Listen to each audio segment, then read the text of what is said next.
Благодаря ви, господин председател. Почитаеми колеги, докато сме още на член 23, бих искал да върна отново разговора за отпадналото определение първостепенни. Сега аз разбирам, че сигурно конституционалисти имат много доводи. Разбирам, че да степенуваш, особено в основния закон на държавата, е малко прилича на въпроса, който задават на малките деца: ти кой обичаш повече, майка си или баща си?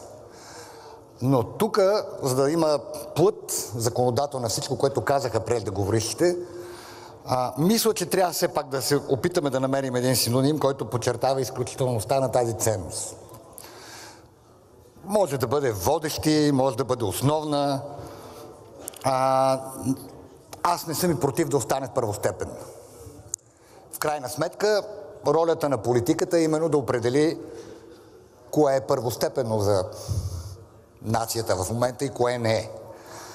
В никакъв случай не мога да съглася с идеята, че тук се е търсило някакво основание за 24 март и 3 март. Самият подход беше грешен, защото той 3 март не присъстваше в Конституцията преди. За да го вадим, да слагаме друг. Само ще припомня на залата, че 3 март беше определен като национален празник от последните Живкови депутати. И въобще в цялата си история този празник е бил залог на отношението на властта към Русия. Понякога се е празнувал, понякога се е неглижирал, още откакто имаме нова трета българска държава.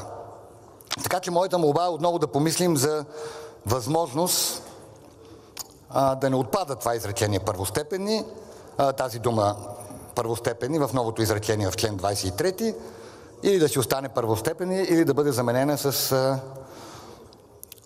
основни,